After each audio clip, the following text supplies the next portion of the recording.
Hey, it's Cassie from Curry Honda in Chicopee. You're listening to the Bax and Nagle podcast on Rock 102. Come see us at Curry Honda for the best selection of new and pre-owned vehicles. Experience the best at Curry Honda.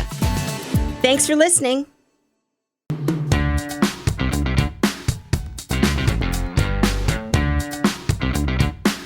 Rock 102, Springfield's Classic Rock. It's 5:35.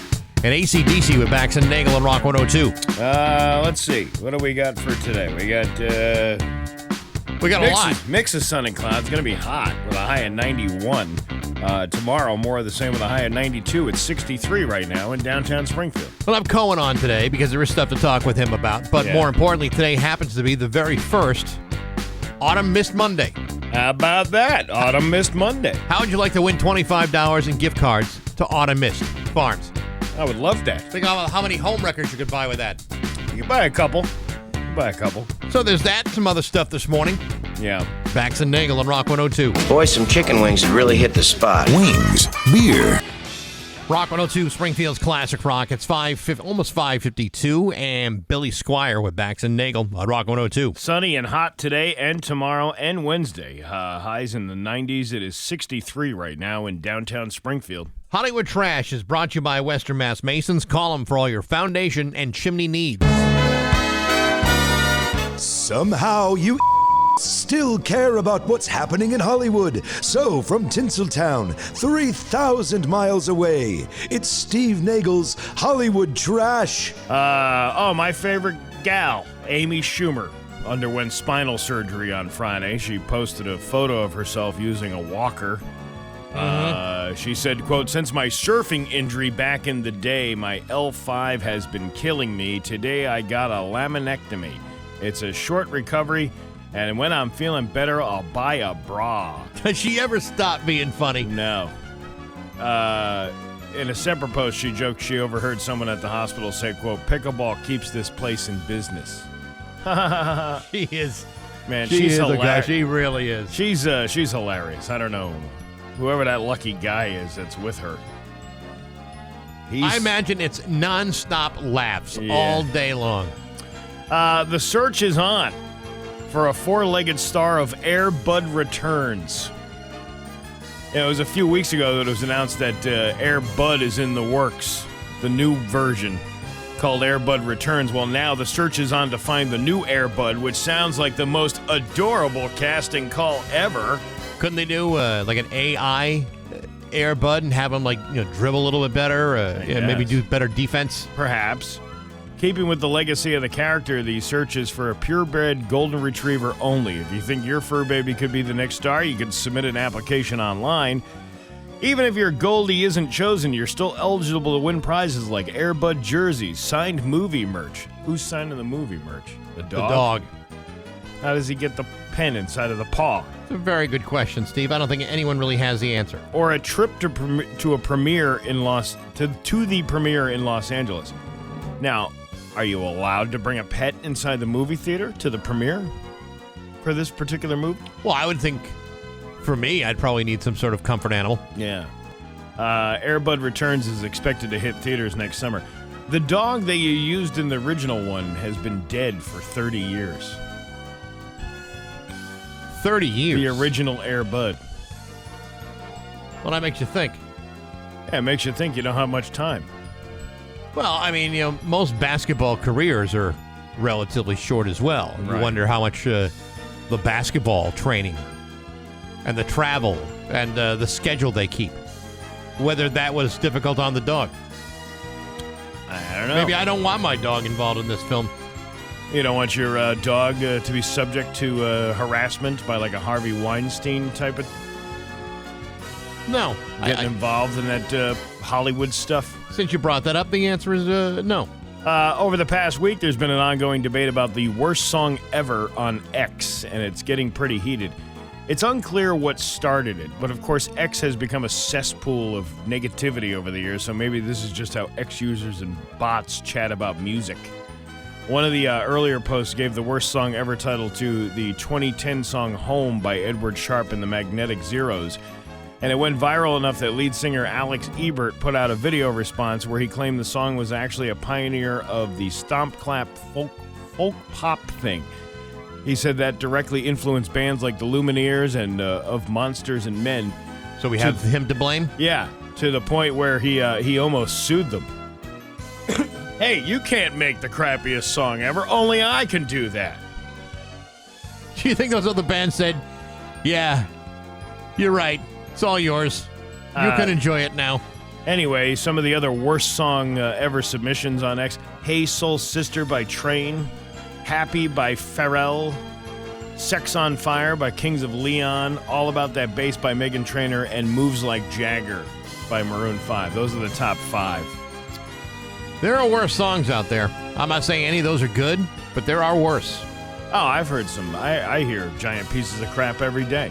What do we? What's coming up a little bit later on after this? Well, it seems to me you can expect at least, I would say, Magic Man from Heart. You're not alone in thinking this, because these are mostly pop hits from the past 2 decades, and a lot of people were questioning, what makes these the worst song ever. One person said, people need to learn the difference between the worst song and just an overplayed song.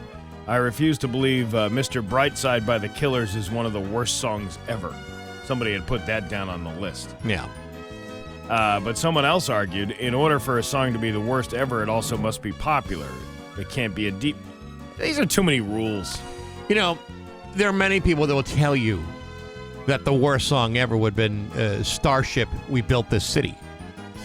I happen to have the entire lyrics tattooed on my back. All right. If you're going to go with that, then Nothing's Gonna Stop Us Now.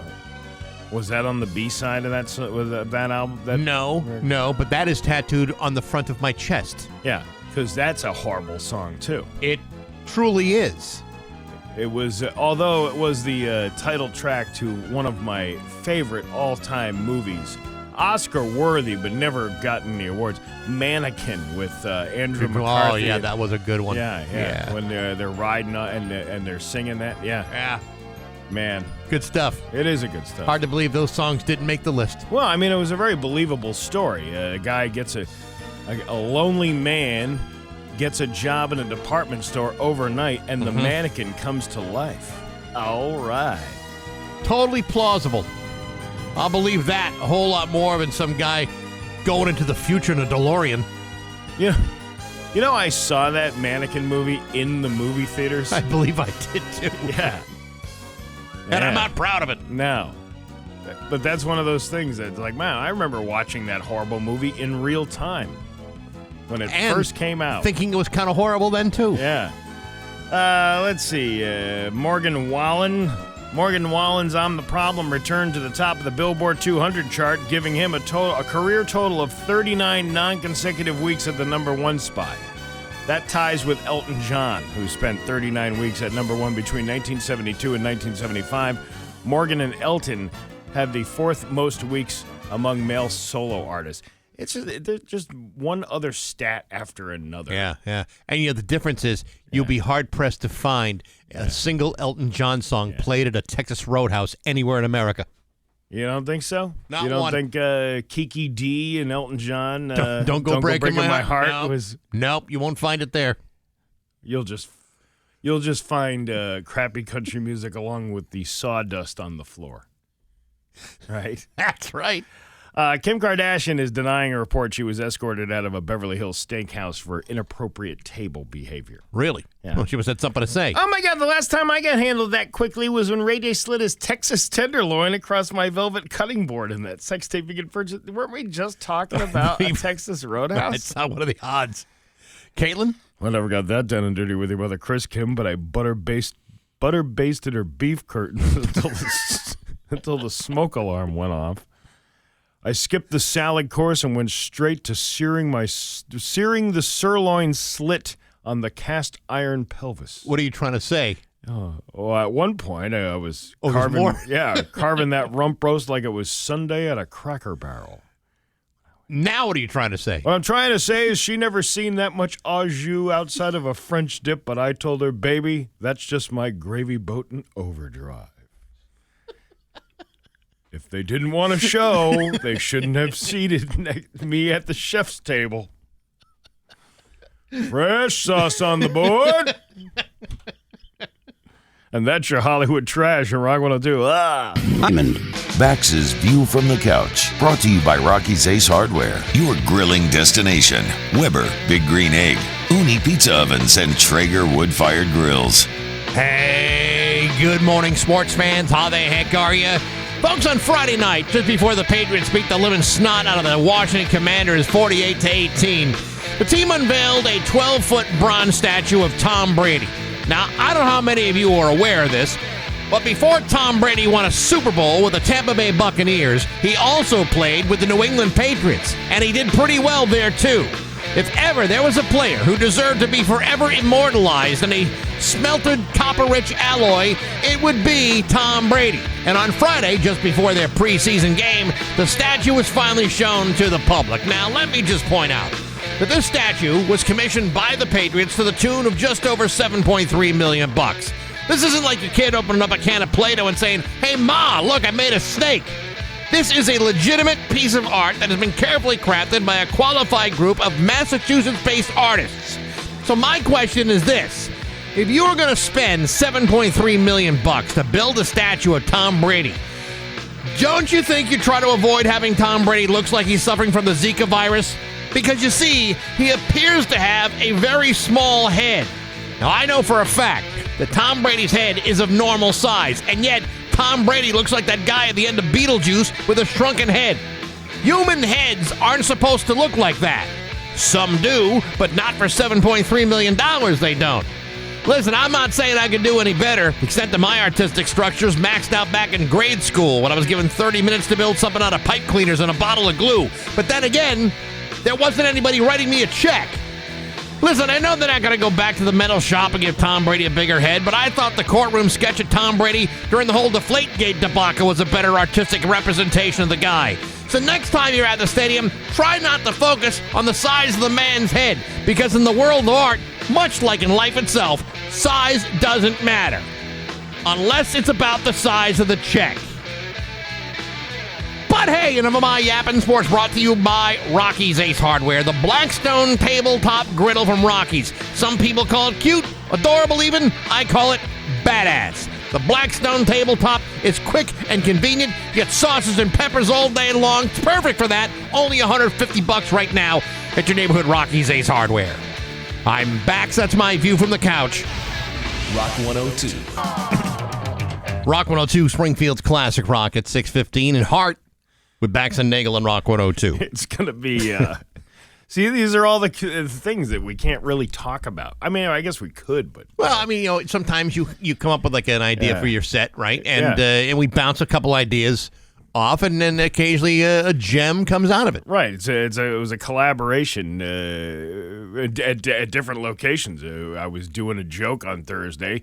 Then Marty added to it. Then you and I just were talking about it, and we come up with a pretty damn good one. And that's how comedy is made. That's how it all happens. It is going to be hot and humid for the next 3 days. Highs in the 90s. It is 63 right now in downtown Springfield. Scott Cohen will be joining us after 7 o'clock this morning, and we will talk about probably some Patriots, probably some baseball too. All right. That sounds like a damn good time. With Scott Cohen.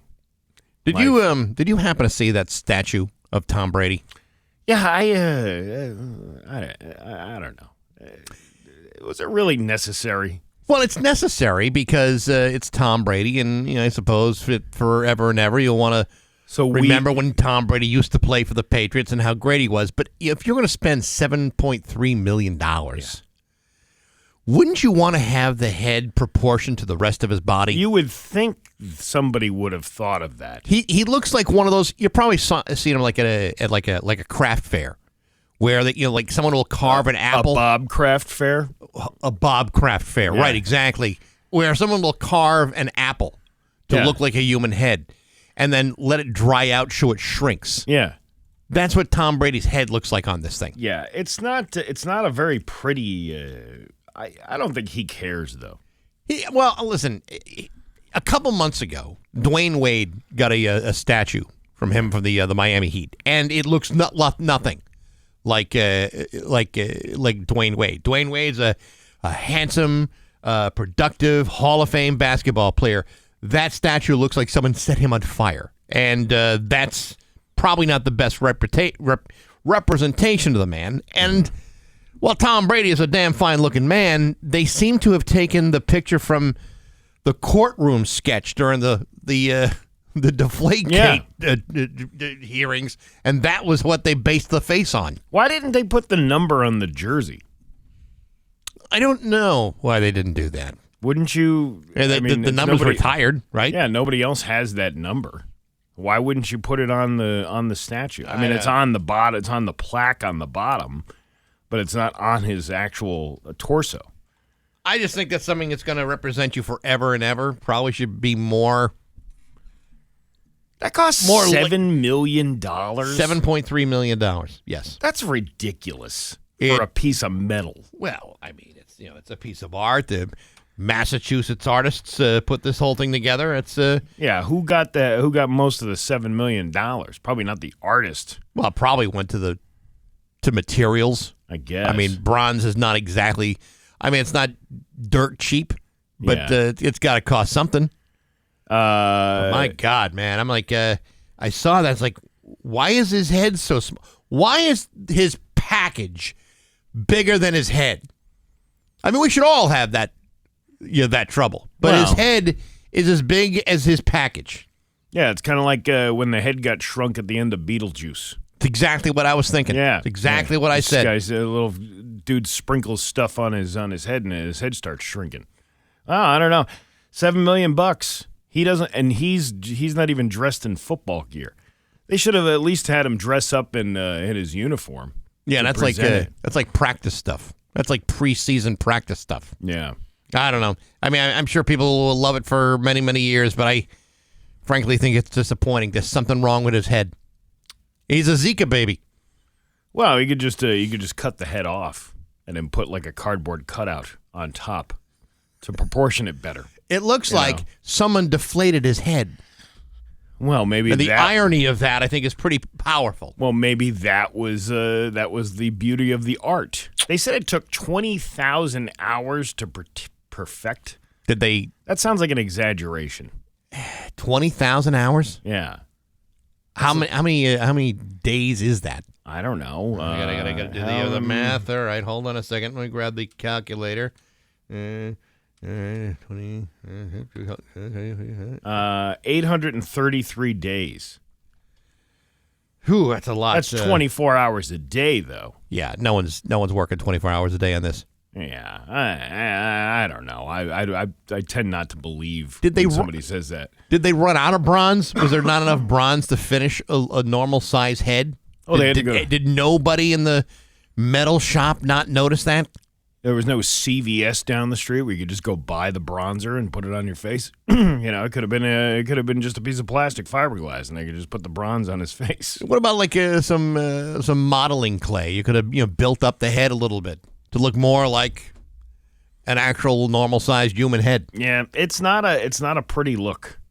It's not a very good looking statue. I hope when the day comes that the city of Springfield commissions statues of the Bax and Nagle show. I don't think that'll ever happen. Well, stranger things have happened. I'm just saying that when they do, I hope they are accurate representations of the two of us. Who do we have statues of in this city? Well, there's the Grinch. The Grinch. The Lorax, and former Mayor Eddie Bolin. All right. And not us. And there's the guy on the horse at Court Square. You'll have to, I think that's Pynchon. Sir Pynchon Loaf. Sir Pynchon Loaf? Yes. Yeah, I believe that's who that is. What about that? They're going to make that Greg Bigdus statue anytime soon? Outside of Primo's Pizza? With him just like doing a shrug emoji. Like, well, I don't know. Where'd that car go? I left my keys. I don't know. That's like the Springfield version of Officer Bumbles. Well, I went in to go get my sub sandwich, and then I came out and my car was gone. Whoopsie. My bad. Yeah, I'm just saying. Well, you want to have good representations of the people who are out there. We could have quite a bit. It's 6:22 with Bax and Nagle on Rock 102. Hey, it's 5 with Bax and Nagle on Rock 102. Liam has the full forecast for you.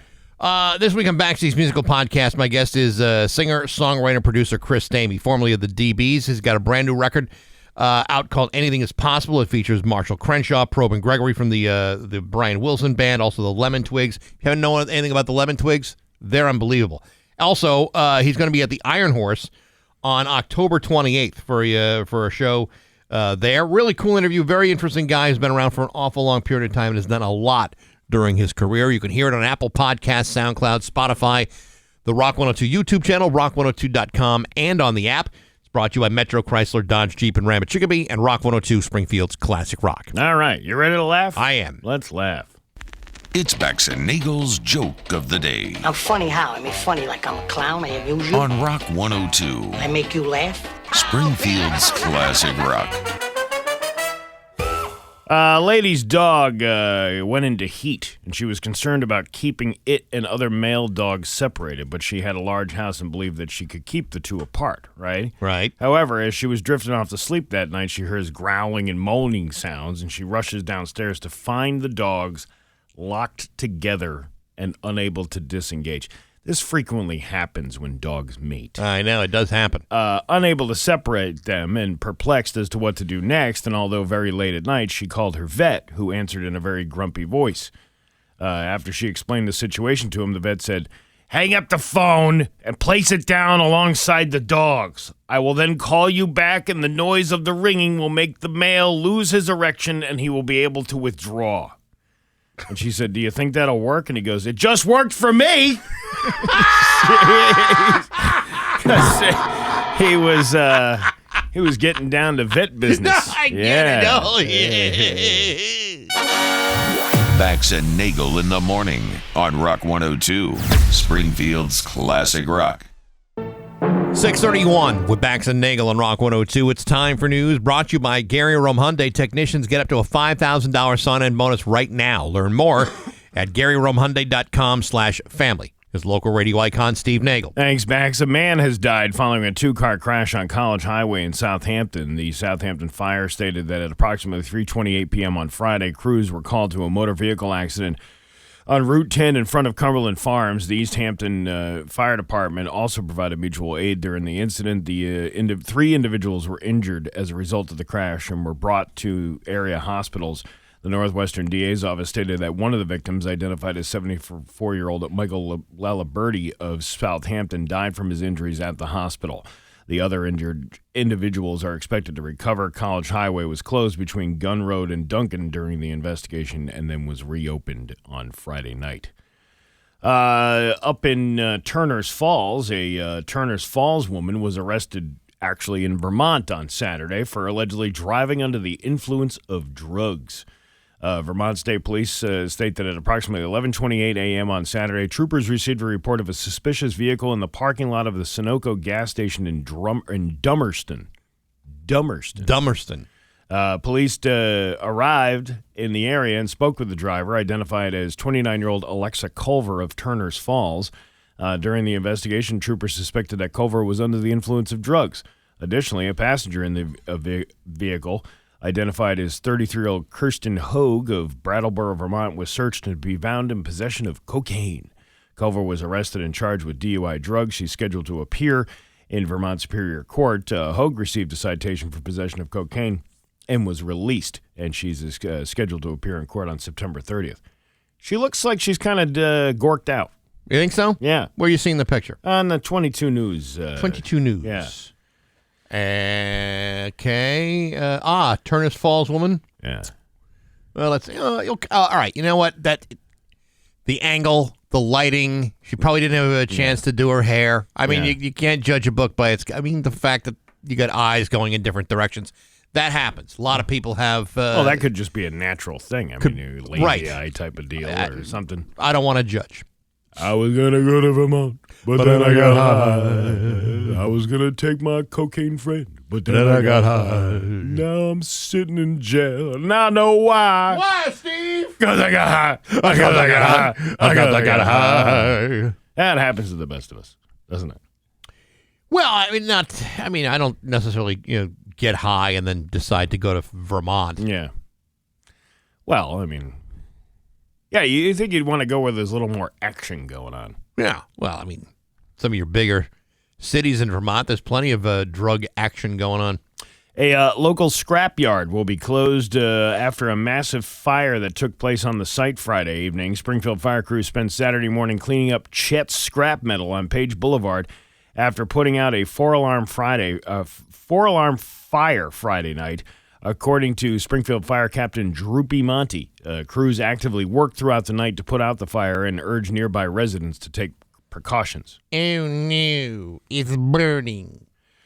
Droopy stated that an office employee who was leaving for the day noticed flames and smoke and alerted the authorities. Oh, no. They alerted authorities. Crews were called to 1571 Page Boulevard for 7 p.m. after striking a third alarm by 9 p.m. and a fourth alarm by 10 p.m. I'm driving down 90. No, we're out of alarms. I'm driving down 91, and I saw this. Uh-huh. It's weird how something looks so much closer than it is. Well, I'm getting off the highway at MGM, Union Street, and I see the smoke, which looks like it's almost downtown Springfield. That's how thick that smoke was, but it's really on the other, probably smoke from a distant fire. That's what I was, Sanford Townsend, man. I was singing that in my head. Yeah, well, that's a great song. Yeah, but it really is. But that's what it was. It was a junkyard fire. Wow. It was blazing pretty good. Did you see some of the pictures of this? I did see some of the pictures. But again, with a picture, you don't have perspective of where it is or the depth. Yeah. Like if you're driving down the highway and say, well, that fire can't be too far away, and it's quite a bit away, there you go. You get out of context. Now, I wonder if that's you write that off on your insurance. My inventory of scrapped metal was ruined by fire. Does he have fire insurance? Well, I would imagine you would. But you think about all the things that are in a scrapyard: tires, fluids left over in vehicles. Like that's probably what this thing is. Thick black smoke. Oh yeah, that's pretty nasty. Very. Let's see. The gas project. A controversial gas pipeline proposal is back in the public eye this week as Eversource continues to seek a path forward for the project between Longmeadow and Springfield. More than 2 years after state regulators demanded Eversource conduct more outreach, the company plans an information and listening session in Springfield on Thursday. Gee, I sure do hope that the construction of a pipeline doesn't result in an increase in our bill. No. Oh, hey, I say this because I joke. Hey, do you think that CEO just buys jet skis with money he's got sitting around? No, he's got to charge the customers. You can't have a jet ski outside of your yacht. Listen, I don't without charging the customer an extra couple of bucks per month. I don't mind paying my utility bill if I know it's going to the man's butler or his valet. No. This is going directly to the jet ski.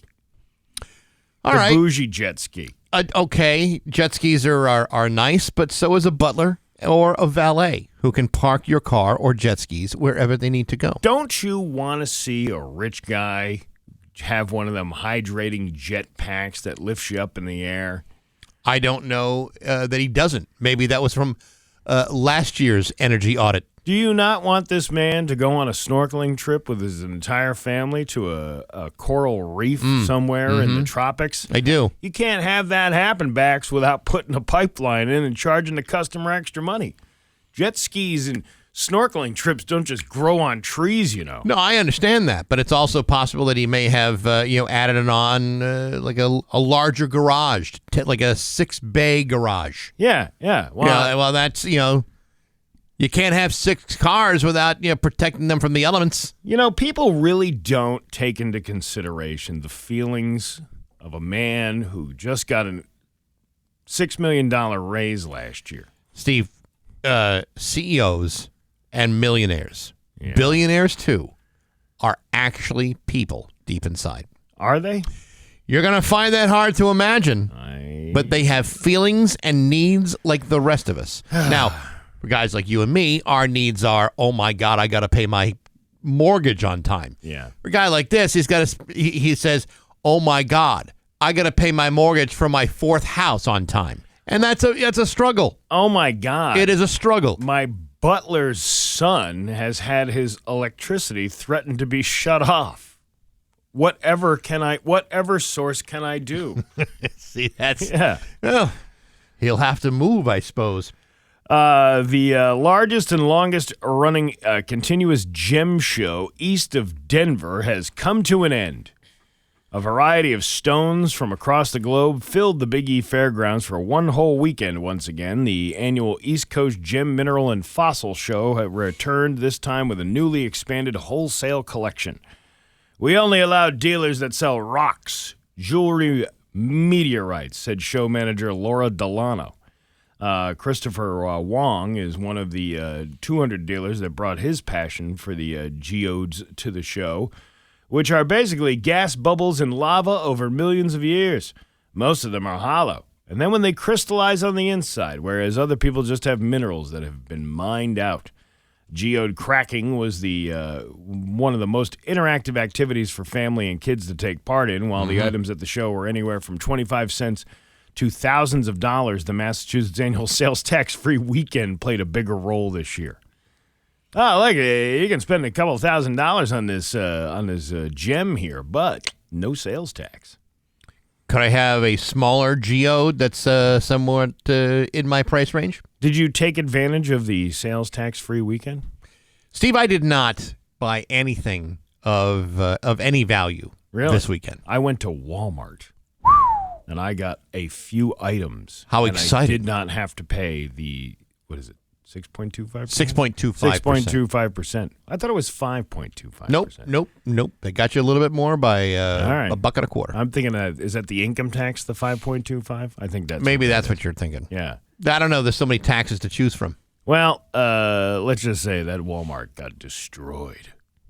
Do you care to share what you bought at the Walmart? I bought sunscreen. Really? Yeah. Wait a minute. What level? 50 SPF. Smart. Yeah. Smart. And a twin air mattress. Really? Uh-huh. So we can take it with us on vacation to have more sleeping room. Smart. Yeah. I'll tell you what. And that air mattress cost you less this weekend than had you bought it at any other time of the year except for the next tax-free weekend. It only cost me $29.99. No other added fees. No hidden fees. They didn't try to upcharge you at all? No. Like an air mattress warranty? No. Oh, they actually did try that. You want the extra protection for $5? The extra protection. Just piece buy of another rubber. one. Yeah. Or just patch it up. I get a rubber patch kit. Well, you know what? Expect they're going to deflate and be prepared to buy another one because that's what happens to those things. Well, they are pieces of junk. All of them are pieces of junk. Why? Nobody's really perfected that. You know, of all the technology we have, nobody's really perfected a good air mattress. They all have they all eventually get a hole in it. Yeah. You know, for a while I had a job in Illinois and I was staying in an apartment. And this was before, the move happened. And of course I was fired before the move actually occurred. But I was on an air mattress and had the same problem. Bought a nice Coleman air mattress. I thought, well, that's a pretty high quality item. Yeah. That thing was deflated in about a week. Had to replace one. I think in 7 months I had to go through 3 of them. Really? And I wasn't doing a whole hell of a lot of that mattress other than sleeping. Well, that's what it's for. Yeah, Sleeping. that's all I was doing. The most I got out of it, just a little sleeping. I saw an inflatable sofa I almost bought. Really? That looked cool. Did it have like a Bud Light logo on it or something? No, it was a Ozark Trail, which I believe is the Walmart camping brand. Oh, yeah. That's right up there with LL Bean. I don't think it's quite at that level. You never flicked the LL Bean before? I have flicked the LL Bean before, Steve. Yeah. Many, many times. But I think that's really my business. Someone in Los Angeles broke into a store that only sells Labubu dolls last week and cleaned them out. Do you ever seen a Labubu doll? No. What is a Labubu doll? They're like they look like sheep almost, but it's a cross between a sheep and the Gremlin before it became the Gremlin, whatever it was. What is that? What is the thing called? The Mugwai? Yeah. Yeah, right. It looks like that. That's a Labubu. I'm looking at a Labubu now. Labubu. Well, they're adorable. One Stop Sales is in La Puente, just east of downtown L.A., and they had their grand opening in May. 4 masked thieves shattered the glass front door at 1:30 a.m. last Wednesday and wrecked the place. The owner shared security footage and said they cleared out the entire inventory. The combined worth of everything taken was $7,000, so people joked online that one Labubu was stolen, but it was actually dozens. If you can get one at retail, they're $28, and they're reselling them between $100 and $500 each. Wow, these are like the new Beanie Babies. I'm pretty sure this was the... I'll have to ask my friend. His wife's got an entire collection of these things.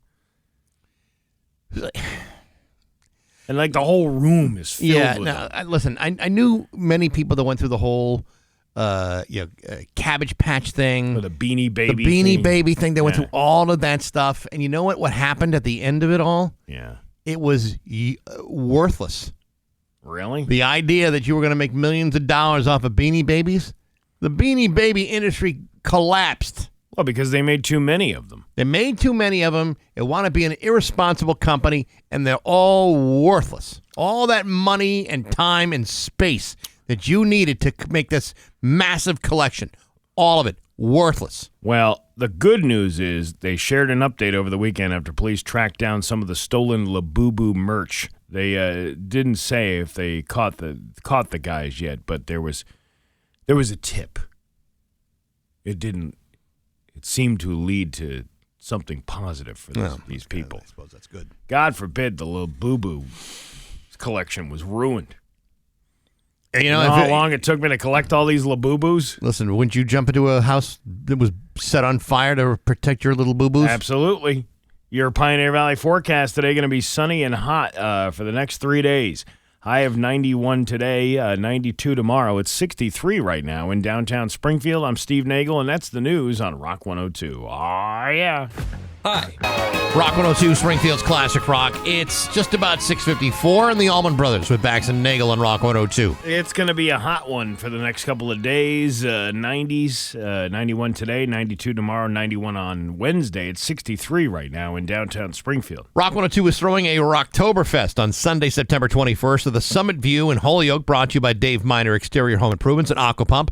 Early bird tickets are on sale now at rock102.com. Get yours before the price goes up on August 18th. Your admission includes traditional German food like schnitzels, sauerbratens, pretzels, and more, along with party games and live music from Stillwater. Plus steins of German beer for sale as well. It's Rocktoberfest, brought to you by Dave Miner Exterior Home Improvements, Aqua Pump, and on Rock 102. September 21st at the Summit View, Route 5 in Holyoke from Rock 102, Springfield's Classic Rock. That sounds like a good time. Does sound like a good time. Yeah. I love What's Oktoberfest? I love a good schnitzel. Why do they call it Oktoberfest? And because it's not just us, but in Germany, the Oktoberfest is not in October; it's in September. Why is that? But doesn't it go into the month of October? Like, isn't it like a It's like the biggie, like Kinda. You're kind of doing 3 weeks out of the year, Yeah. or whatever it is. Right. Maybe. you stand in line for like a baked potato. You pay a fee to park. Sure, you and your baked potato, and your Thanksgiving nachos from the rainy house. Look at this year's Butterfrau. Very good. Yeah, I don't know. I just thought it was always. You'd think Oktoberfest would start like October 1st. Well, I mean, yeah, you sometimes think that, but you would be wrong. Yeah, I am wrong. And here you're having it at Summit View. We haven't done anything at Summit View in a good long time, so it's nice to do to go back there again. You know, I had dinner at Staunton Tavern over the weekend. Yeah, that place was. I honestly never ate dinner there. Really? Yeah. I gotta say, it's really. It's been a long time since I've been over there. They had a prime rib thing going on there, and some scallops. Really? Yeah, some fried oysters and some. How do you say that? Is it Francais? How do you say that? I don't really. I've heard some people say Francais. I've heard some people say Frances. Yeah, I've heard people say, "Give me the chicken with all that gluey stuff all over it." Well, I've heard all kinds of descriptions. They make an artichoke Francaise. Oh, I've had those. Those are delicious. With the cheese on the top of them? Oh, yeah. So good. They are good. Yeah. That's an awful lot of food for just like one guy going there I all went by with himself. a friend. And, a friend. Yeah, and we split a lot of stuff. The pop, I like a good popover. They make good popover. Mick at the Delaney House makes them, too. The popovers. Yeah. There's something about a popover when you're eating like a piece of beef like that. Yeah, that's good. That's really good. Yeah. Yeah, good listen, stuff. dude, I'm all for that stuff. I have not been there in a good long time. Probably time to go back. Yeah, I would. I would totally go back. I think I'm going like right during the middle of the Big E, where there won't be a whole lot of waiting around. I don't know if I'd necessarily do that. You don't think so? No. And then it's almost 6:57. I was just trying to get us to. I was trying to get us to the meat and potatoes of the actual show, which was Scott Cohen. Yeah, well, he certainly does bring the meat, doesn't he? Oh yes, Yes, he does. And the potatoes. And napkins. All that stuff coming up moments from now. It's Bax and Nagle on Rock 102. Bax's View from the Couch, brought to you by Rocky's Ace Hardware, your grilling destination. Weber, Big Green Egg, Uni Pizza Ovens, and Traeger wood-fired grills. Hey, good morning, sports fans. How the heck are you? Folks, yesterday was an historic day for the game of Major League Baseball. Sure, many of you are probably living your lives and completely ignoring the looming historic ramifications that were set yesterday, consumed by your own alleged priorities and motivations, as if somehow you had more pressing obligations to attend to. However, I am here to tell you that your blindness and apathetic leanings have led you down a dark trail of ignorance, because while you were busy doing what you do, the gender barrier that has been oppressing women umpires for generations was finally lifted by allowing a real live woman to call balls and strikes behind the plate in a real live Major League Baseball game.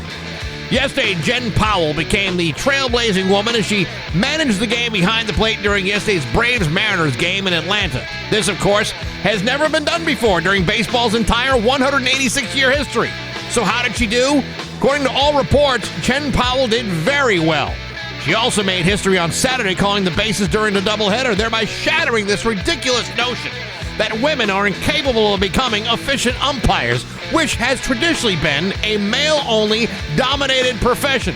An old boys club, you could say. Except the truth is, women are, in fact, as capable as any man when it comes to calling balls and strikes. In fact, I would make the argument that women have the potential to be even better at it than their male counterparts.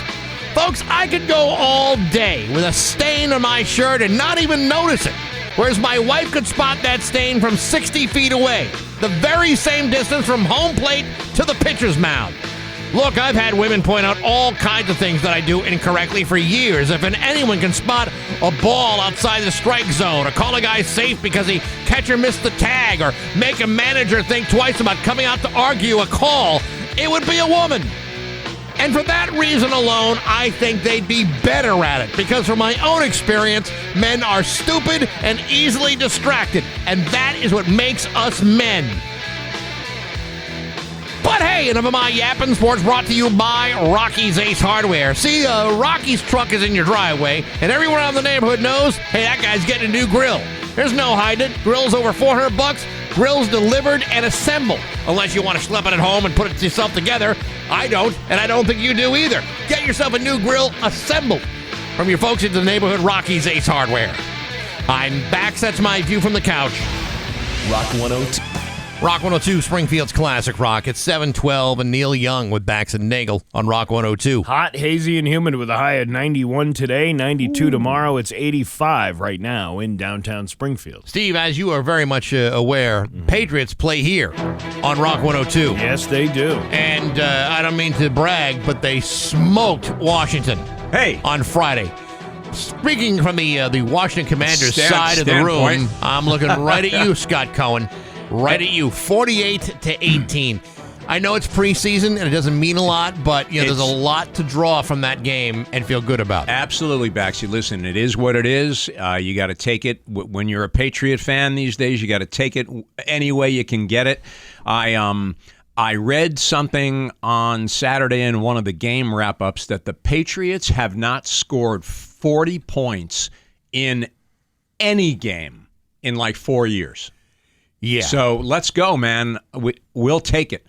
And, there's been some surprises, too. I mean, never mind the fact that TreVeyon Henderson, Lit up just right from the start. Throw a lights match up the game. into the gasoline. I mean, that's always a good sign. But they had great performances from a lot of young kids that people might not have even thought about. Efton Chisholm III looked fantastic. Yep. That kid could be really something special. Yep, and they everybody, it's like, listen, like you said, it's preseason football. It kind of is what it is. But listen, the Patriots' backup guys are playing against Washington's backup guys, so it's relatively.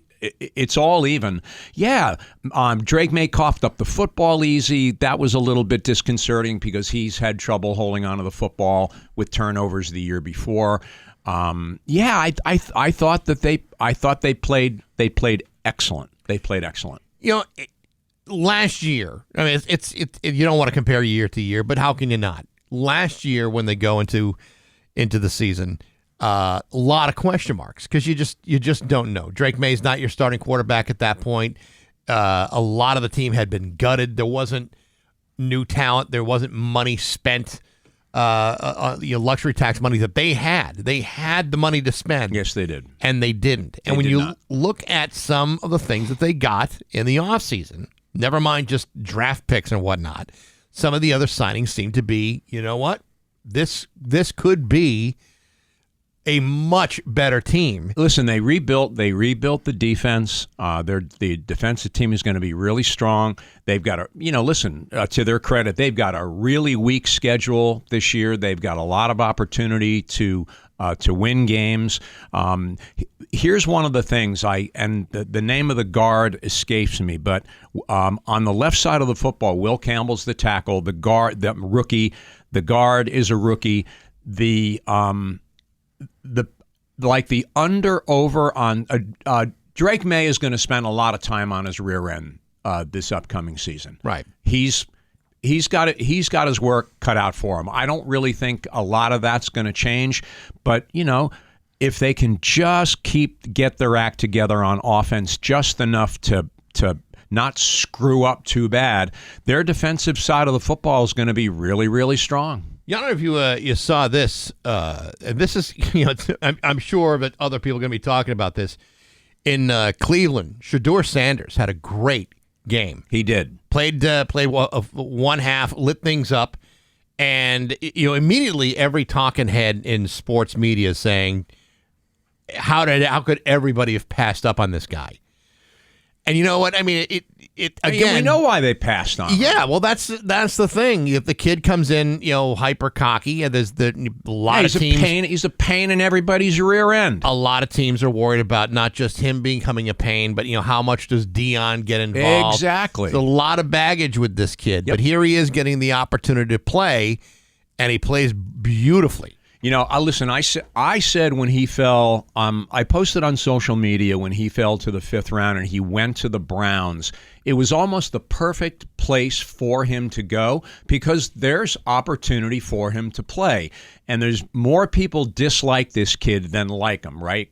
We can agree on that? I don't want to hear any of this nonsense about, he was playing against the 3rd and 4th string. He's playing against guys that no one's ever heard of and will never set foot in the NFL. Goes back to what we said earlier. Everything's relative. He played great. He looked great.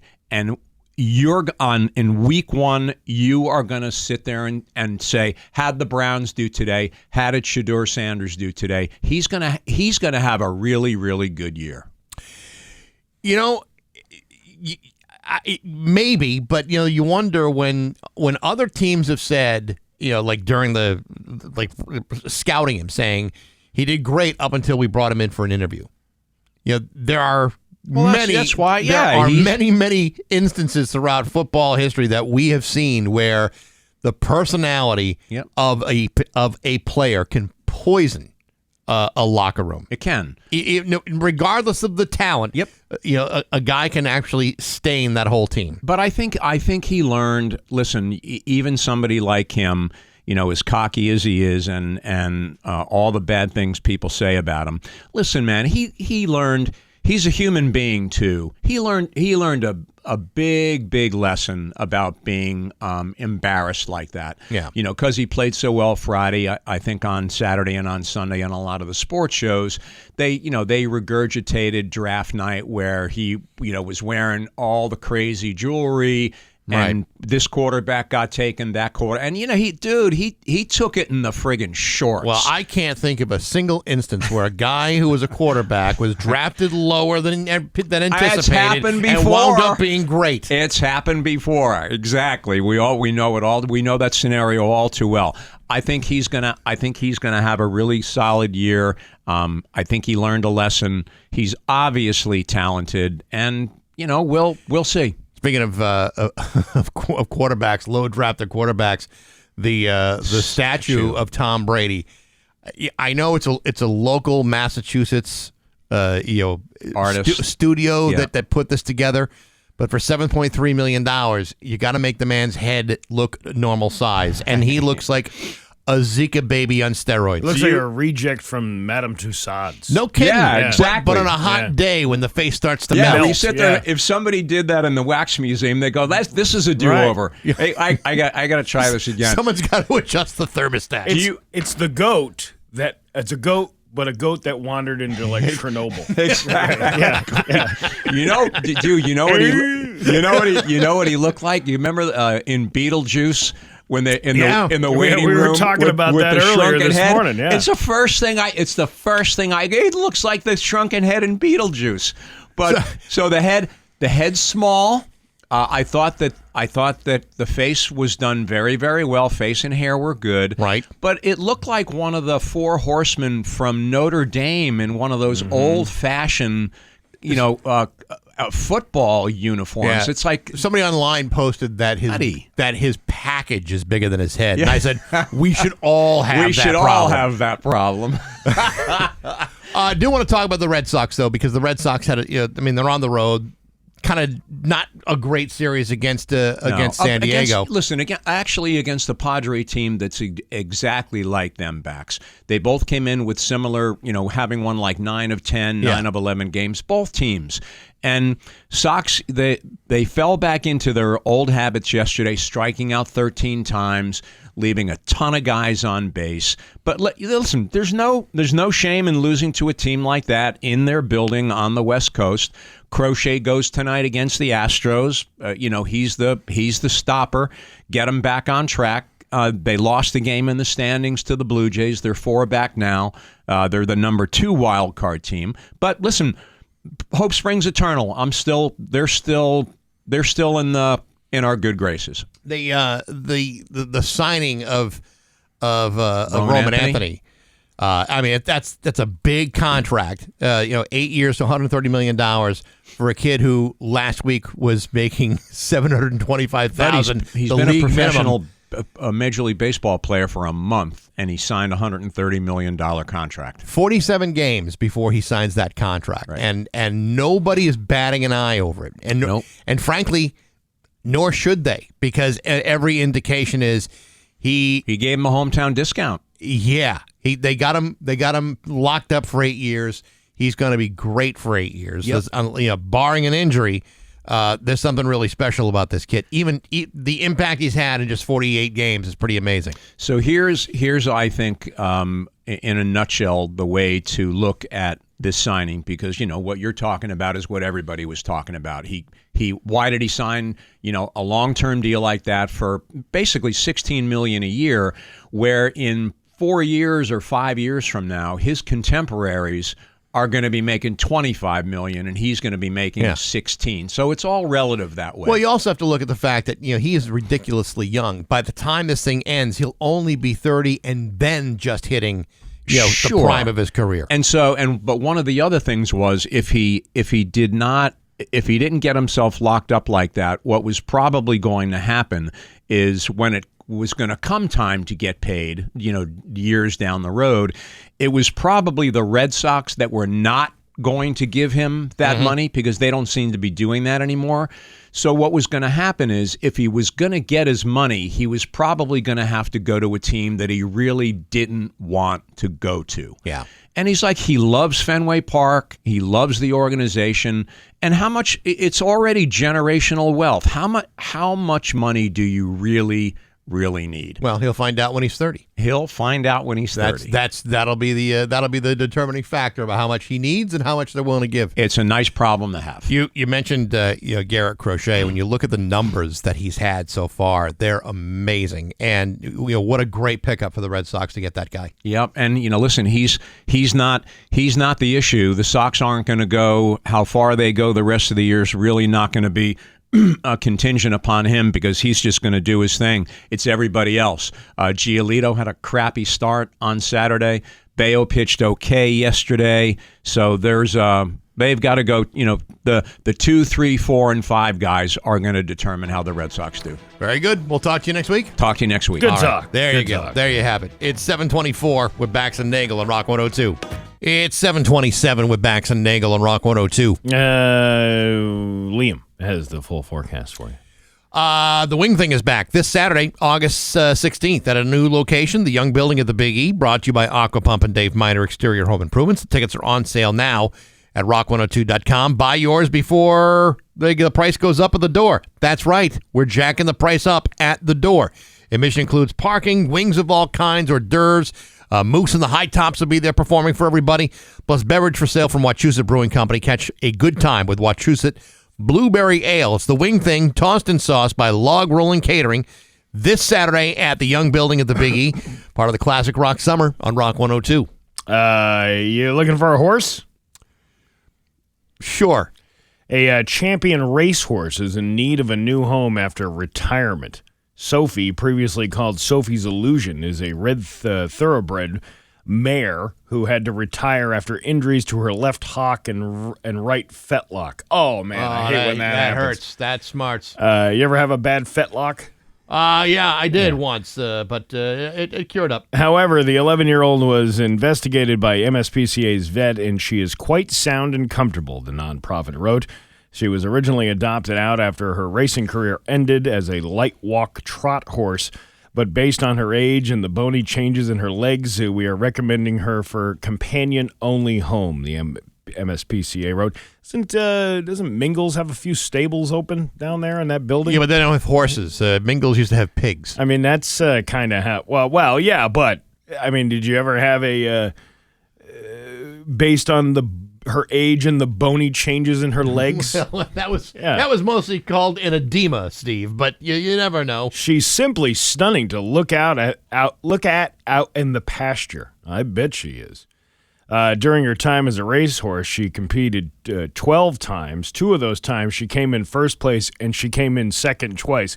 That was the name of the horse. It was in the same race. His name was Second. Well, who's on first, huh? How come people don't have retired racehorses as like comfort animals? Matthew Broderick has Sarah Jessica Parker. What are you talking about? Clop, clop. Sarah, I'm feeling a lot of anxiety. It's 7:30. News is next to Rock 102. Here's your weather. 7:33. We're Bax and Nagle on Rock 102. It's time for news brought to you by Yankee Home Improvement. Time for that bathroom remodel. Yankee Home is offering tax-free savings all month long, plus 50% off installation with 0% down and no payments until 12 months. Here's local radio icon Steve Nagle. Thanks, Bax. 3 people were stabbed in an altercation at a Springfield Street residence Sunday afternoon in Chicopee. One of the victims was brought to a local hospital by ambulance. She was later arrested by police, said Officer Travis Odian, police spokesman. Police are still piecing together the details of the altercation, which took place a little bit after 3 p.m. Odian said none of the victims were seriously injured. The 2 other victims, a man and a woman, are believed to have gone to Mercy Medical Center in Springfield for treatment in a private vehicle. The stabbing remains under investigation. Odian did not yet release the name of the woman arrested or the charges she faces. What a beautiful day yesterday. Yeah, it was kind of warm, but you imagine that, like a And a stabbing just doesn't seem like something that would happen at 3 o'clock in the afternoon at a residence. On a hot day, Yeah. with all that heat and the low air quality, I wouldn't even bring cutlery anywhere near other people. Probably started out with mimosas in the morning, and then it turned into Jello shots by noon, and then all of a sudden people are doing car bombs, and then there's a stabbing happening. Someone says, "But let's make mojitos, and no one's got a muddle." That's when problems You start. gotta muddle. You gotta muddle the herbs. Yeah, if you don't muddle, then you're not really making the drink. That's the problem. Let's see. A big car accident in Orange sent 5 people to the hospital. That with serious injuries, and one person had to be transported via life flight. It happened around 11 o'clock Saturday morning on the area of New Athol Road. Oh, it's got that New Athol smell. I can smell it from here. New Athol Road, near Hamshaw Lumber. It involved multiple vehicles, and mutual aid was needed. 4 people were brought to Athol Hospital, while the 5th was flown to a trauma center.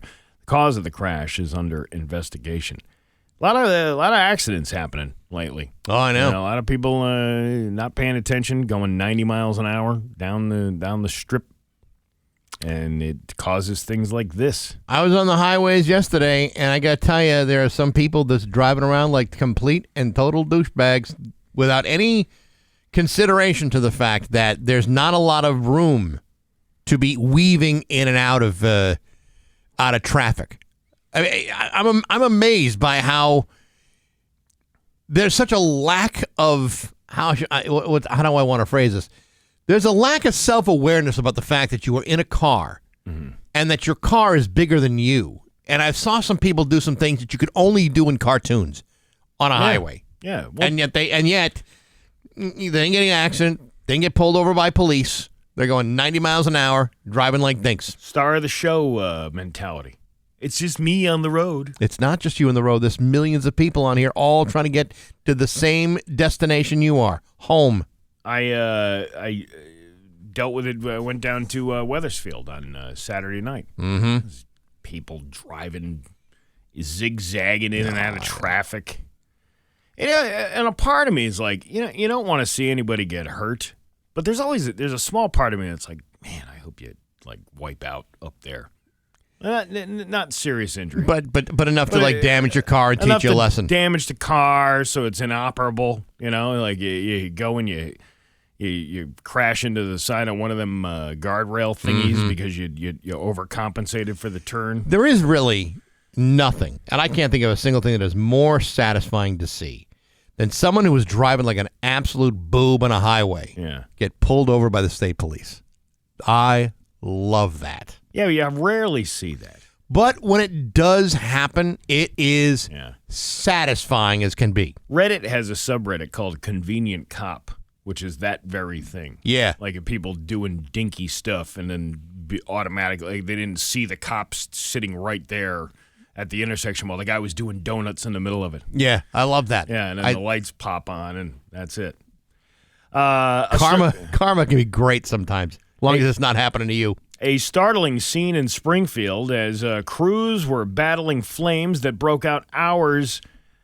They don't update the story, so the narrative sounds like That's it's one from last happening week? right now. It's not happening right now. This happened Friday. The fire was so massive that dark billowing smoke that you could see on their camera could be seen by some of their viewers in Connecticut. Wow. Wow, that's a hell of a fire. Well, if you're on the Enfield line into Longmeadow and you could see the billowing smoke, Yeah. to say our viewers could see it from Connecticut, It's not really saying very much, I know. No, it's 12 miles away versus 8 miles away. If you're telling me that someone at your sister station in New Haven could see the fire or the flames, that's impressive. That's a hell of a fire. It's a smoke from a distant fire. Exactly what it is. Around 6:30 p.m. on Friday night, the Springfield Fire Department responded to a scrapyard fire at Chet's Auto Wrecking on Page Boulevard. Dozens of first responders and police were also on the scene, blocking off the area of Rocas Street and other streets near Page Boulevard. Residents say they were able to see the smoke from dozens of miles away from Springfield earlier in the evening.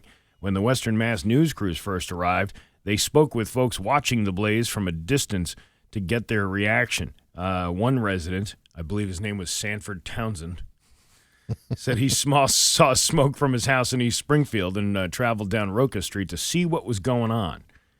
When Western Mass News arrived on the scene, they're repeating the same line. We spoke to the folks watching the blaze from a distance to get their reaction. You just said that. On top of that, we spoke to some folks that were seeing the fire from a distance. Yeah.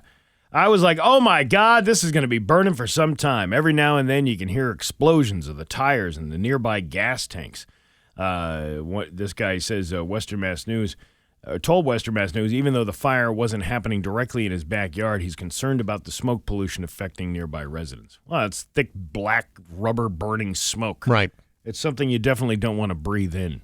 But thankfully, it was not a close fire. No. The smoke from a distant fire. Oh, I knew you were going to do it.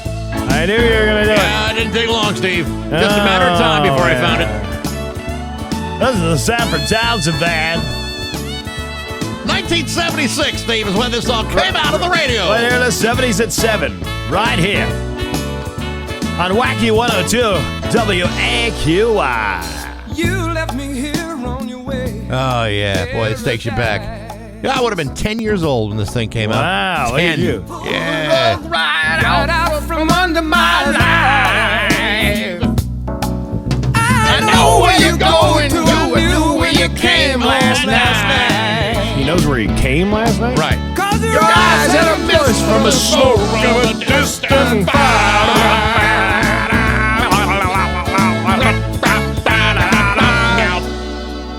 Lord, I was stunned. I should have seen it coming long ago. When I realized the reality gave me a roll. If things are the same, It's a long song. Yeah, but what a classic. What an absolute classic. I like it when they sing in with the when your eyes mist from a distant fire. Yeah, that's a good part. When they chime in. Yeah, that's a good part. Yeah, what part is this? Is it the instrumental part? You might be thinking It's about like this. another verse. Yeah, it's a very long instrumental part. God. Yeah, and then you got to go all the way up over here. by filling this glass with your fast flowing bittersweet. Yeah, all right. This is where the next part okay, here we is go. where it's It's the aftertaste when you come home late some night. With your eyes all a mist from the smoke of a distant. Here we go. This is the part. This is the part where I like the best. This is my favorite part. Ready? It's my favorite part. Coming up here. Eyes from a mist from the smoke of a distant Your eyes have a smoke,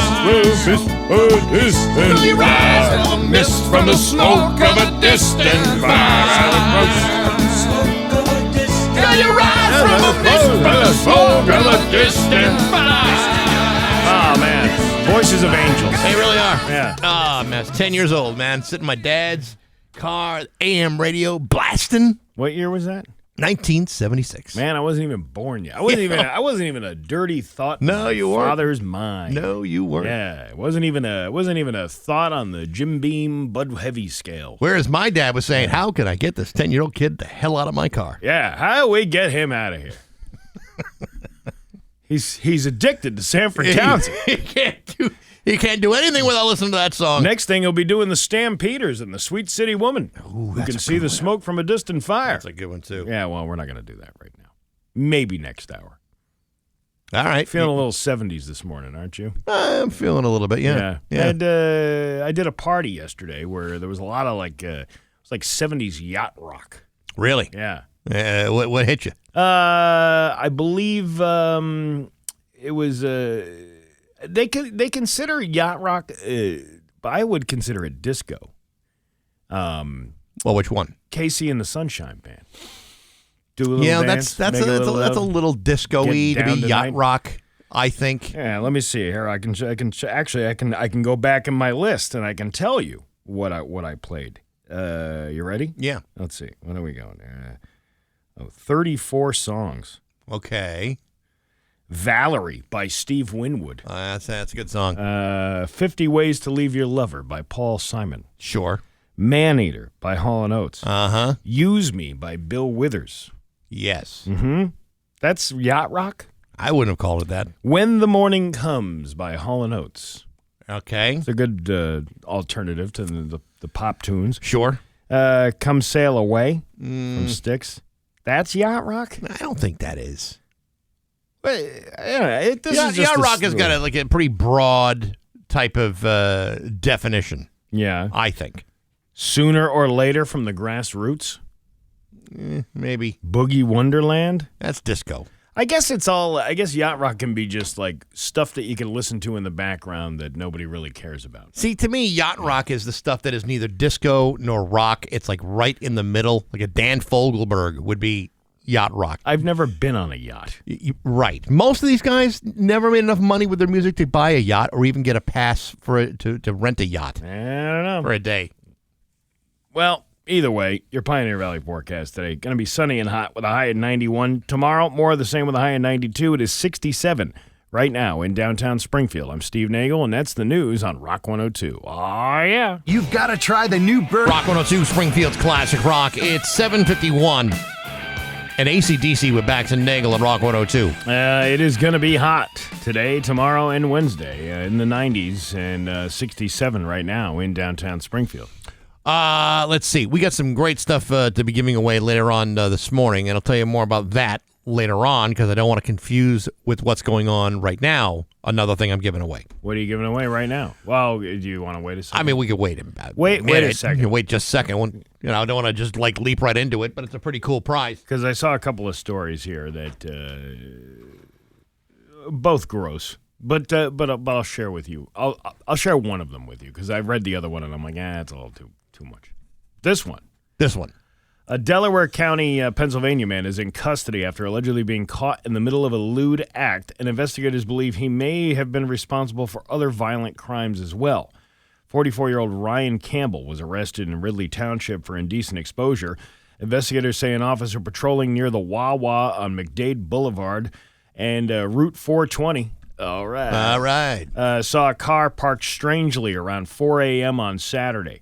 He approached the car, saw the driver was leaned back, and he was self-pleasuring himself in the car. The officer also noticed there was a revolver in the passenger seat.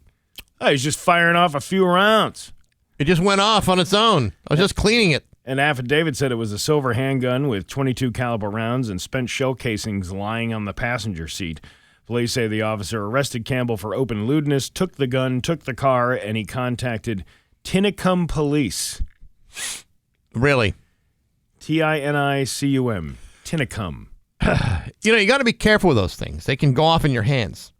The Tinicum Police or the revolver? The revolver. Oh, yeah. And other things, too. Yeah. I wonder if if you can go from Coxsackie, New York to Tinicum very quickly. Or how long does that take? I don't know. What do you think of the major interstate highway is that takes you there? Route 69. It's like we're on the same GPS. Yeah. Police said that he was aware of an incident where a house was shot at and a couple of cars were shot up. Investigators say that the shooting spree happened earlier that same morning in the neighborhood of 2nd Street in Tinicum. It's scary, especially with little kids. They're always here. What if it happened during the day? As according to a neighbor. From my understanding, they took the door apart to get the bullet out. Also that morning, police say projectiles were shot into several cars in the parking lot of a mall off Baltimore Pike. Several shots? Wow. Wow. You give the guy credit. When I think about my wife, it only goes to my belly. But if I think about somebody else, it goes into the car next to me. Is that the rounds that he was firing off? It's like a whale harpoon is what it is. Campbell does have a prior conviction and legally could not possess a firearm. He's also in custody on $1 million bail now. Well, did they have to fingerprint him?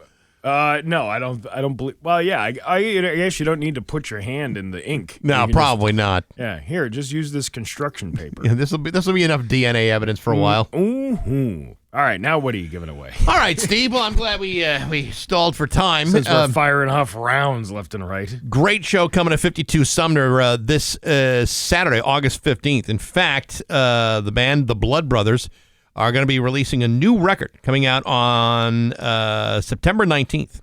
Mike Zito and Albert Castiglia, great band. They're going to be 52 Summer this weekend. We happen to have a pair of tickets to the 10th caller right now. Tickets are on sale, or you can win them before you can buy them. 293-1021. Good luck to you. The guy from that other radio station? No, different guy. Not even sure they're related. Zito. Yes. Yeah. Yes. And Joe Castiglione? Nope, Albert Castiglia. Chris Zito and Joe Castiglione are going to be at 52 Sumner? They are not going to, maybe as audience members, but they themselves will not be performing. Well, you just said Zito and Castiglione. No, I said Mike Zito and Albert Castiglia. Two totally different dudes. All right. Whatever you want. But if that gets bodies in the building, then what the heck? That's what it's all about. 293-1021. Good luck on Rock 102. And now, Bax's View from the Couch, brought to you by Rocky's Ace Hardware, your grilling destination. Weber, Big Green Egg, Uni Pizza Ovens, and Traeger wood-fired grills. Hey, good morning, sports fans. How the heck are you? Folks, on Friday night, just before the Patriots beat the living crap out of the Washington Commanders 48-18, the team unveiled a 12-foot bronze statue of Tom Brady. Now, I don't know how many of you are aware of this, but before Tom Brady won a Super Bowl with the Tampa Bay Buccaneers, he also played for the New England Patriots, and he did pretty well there. If ever there was a player who deserved to be forever immortalized in a smelted copper-rich alloy, it would be Tom Brady. And on Friday, just before the first preseason game, the statue was finally shown off to the public. Now, let me just point out that this statue was commissioned by the Patriots to the tune of $7.3 million. This isn't like your kid opened up a can of Play-Doh and said, "Hey, Ma, look, I made a snake." This is a legitimate piece of art that had been carefully crafted by a qualified group of Massachusetts-based artists. So my question to you is this. If you were going to spend $7.3 million to build a statue of Tom Brady, don't you think you'd try to avoid having Tom Brady look like he's suffering from the Zika virus? Because you see, he appears to have a very small head. Now, I know for a fact that Tom Brady's head is of normal size, and yet Tom Brady looks like that guy at the end of Beetlejuice with a shrunken head. Human heads aren't supposed to look like that. Some do, but not for $7.3 million they don't.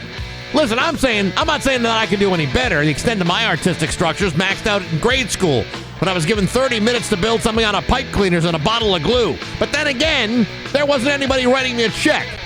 Listen, I know they're not going to go back to the metal shop and give Tom Brady a bigger head, but I thought the courtroom sketch of Tom Brady during that whole Deflategate debacle was a little better artistic representation of the guy.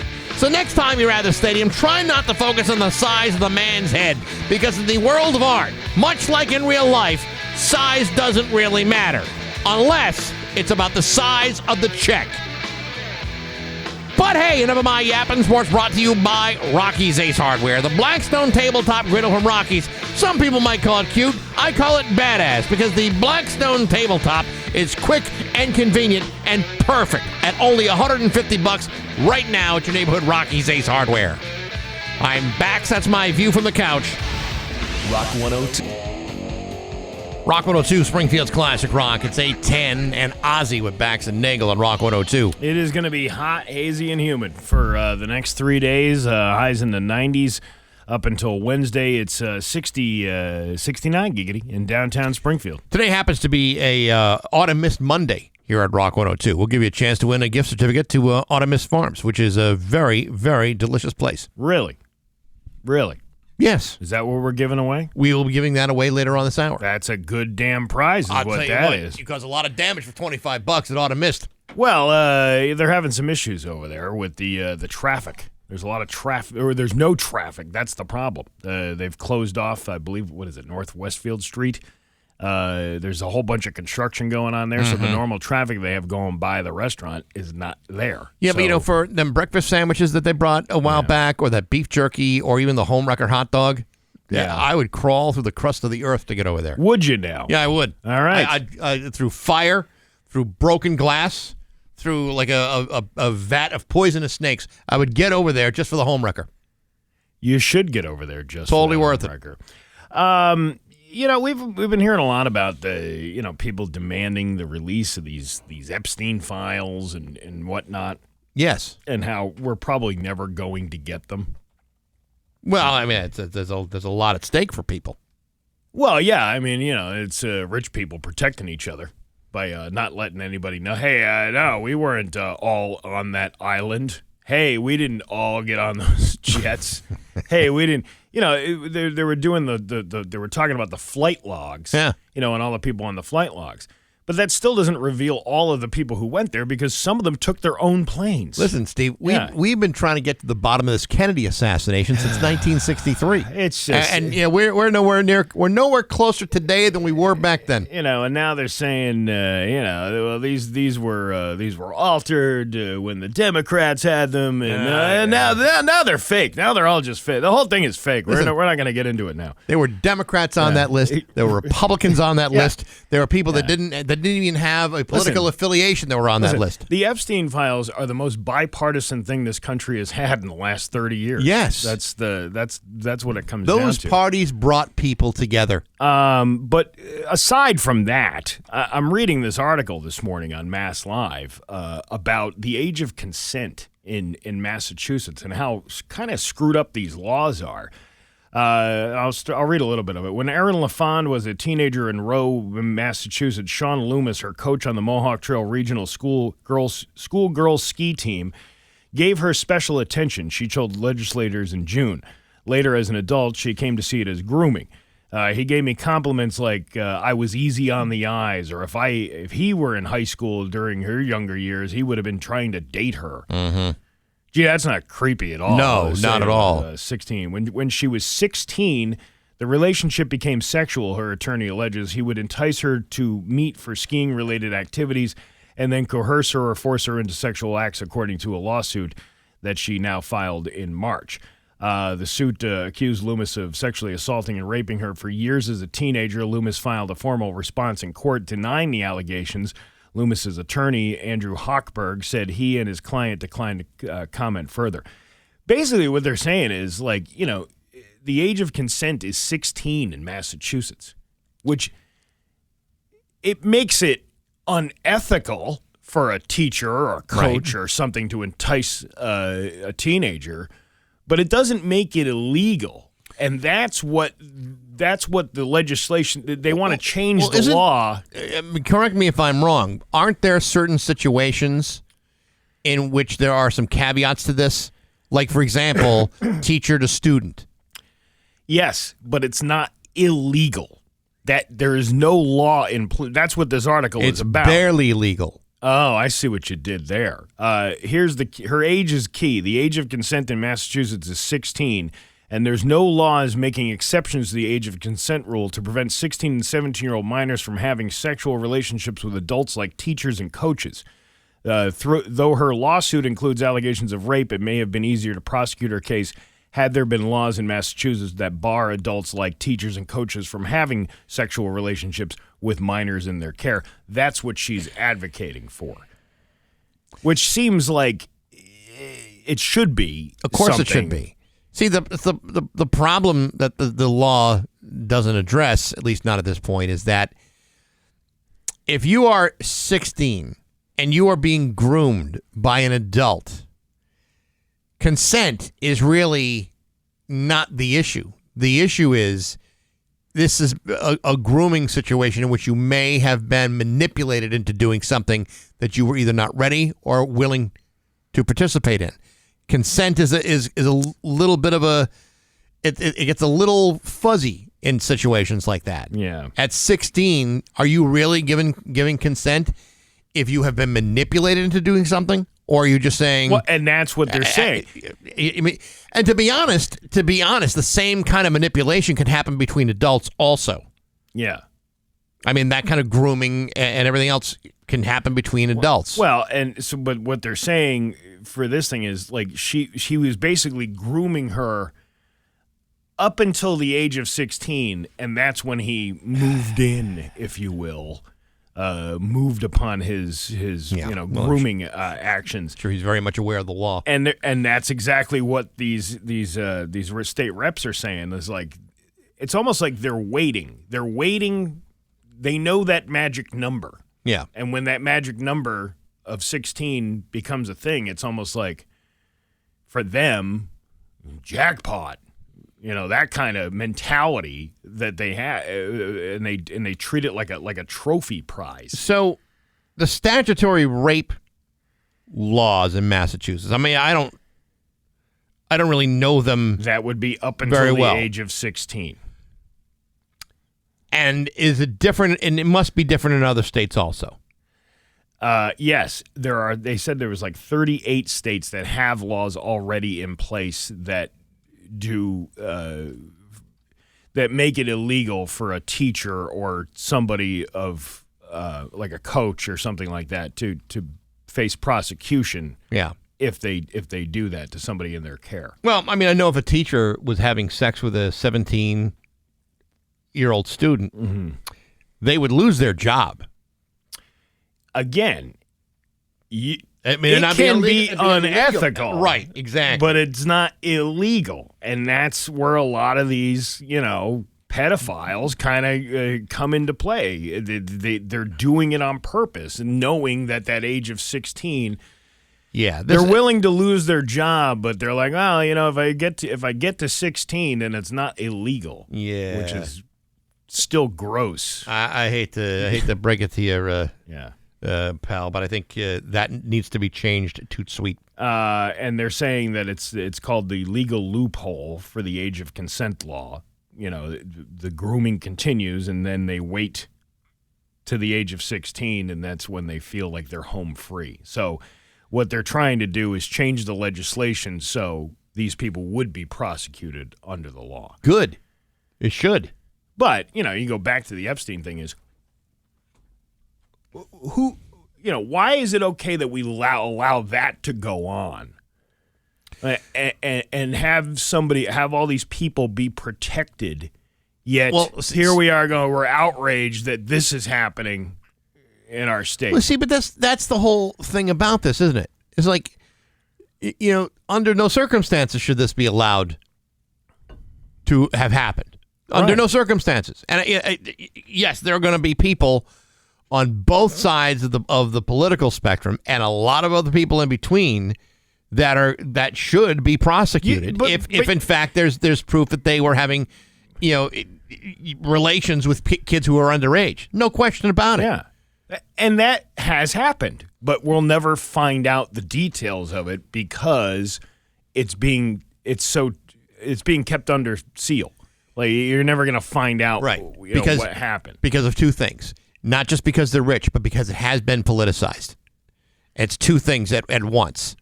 Which it shouldn't be. It absolutely shouldn't be. I don't care what political party you're from. You're a scumbag if you participate in this kind of thing. And you should be exposed. Absolutely. For all the people who are like, oh, that would never happen to my guy. Wait, what do you mean, my guy? There's no guy. If you're pledging an allegiance to somebody who just because of their political affiliation, and you don't want your guy to get exposed in the process, that doesn't make you a good person. I'm going to just say something that's going to seem so outrageous, and I may get a little bit of hell for it. But whether you are Republican or Democrat, oftentimes the kinds of people that we're talking about here are the same kind of people. They're all birds of the same feather. It doesn't. The political affiliation is not the relevant factor here. The relevant factor here is these were individuals that are at these gatherings with young girls and potentially having sex with them. Yeah. I don't care who you voted for or what state they represent or what party they represent. Everything about that is morally repugnant. I think people, every part about it. I think people think it's this political class, it's this political warfare stuff. These politicians, all this stuff that you see on TV and the arguing over this, that's all for show. they're all hanging out with each other afterwards. Of course. They're all like, the perfect example of this, years ago, I went to a Red Sox-Yankees game at Fenway Park, right? A-Rod hate to the 10th degree. Sure. They were holding up pictures of the masks of his. Remember, they were holding up the face mask of the girl he was having an affair with. Yes. And all that stuff, and it was all on TV and everything like that. Him and David Ortiz were buddying around like, no big deal, and then a couple other people were coming over, and they were all like, talking with each other, hugging each other. Mm-hmm. That rivalry thing is just something that's made up. Well, a lot of it is media creation. Right. Is absolutely true. But in politics, it's perhaps in a situation like that, it's I think the fans' belief gets imposed upon the situation. In politics, it's about jockeying for a certain political advantage. So they are the ones who are perpetuating it, and the media gloms onto it to almost validate it. So, like, you will see politicians, hammering at each other all the time. But you're absolutely right. Once they're out of session, they're hanging out. They're having dinner together. They're playing drinking pickleball together, and they're laughing their asses off, knowing that they pulled a fast one on the entire rest of the population of the country. And it's. I don't know when people are going to start realizing this isn't like a left and right issue. It's this class warfare thing. Yeah, but everybody hopes the other guy gets it before their guy does. But they don't let each other get in trouble. Do you see what I'm getting at? I get it. I understand it. It's actually pretty sick. It is a total perversion of the system, and it is a total perversion of the law. The people who are involved in this situation should be prosecuted. Doesn't matter who it is. If they were there and guilty of a crime, they should be prosecuted. Well, thanks for coming to my TED Talk. Not a problem, Steve. I hope you can sign the book afterwards. Oh, I hope so, too. It's 8:23 on Rock 102. GG Inks. It's 8:26 of Bax and Nagle on Rock 102. Liam has the full forecast for you. Hey, this week on Baxi's Musical Podcast, my guest is singer, songwriter, and producer Chris Stamey, formerly of the band The DBs. Great band from the early 80s. He's got a brand new record out, his 11th solo album that comes out this week called Anything Is Possible. It features appearances from Marshall Crenshaw, Probe and Gregory from the Brian Wilson Band, the Lemon Twigs.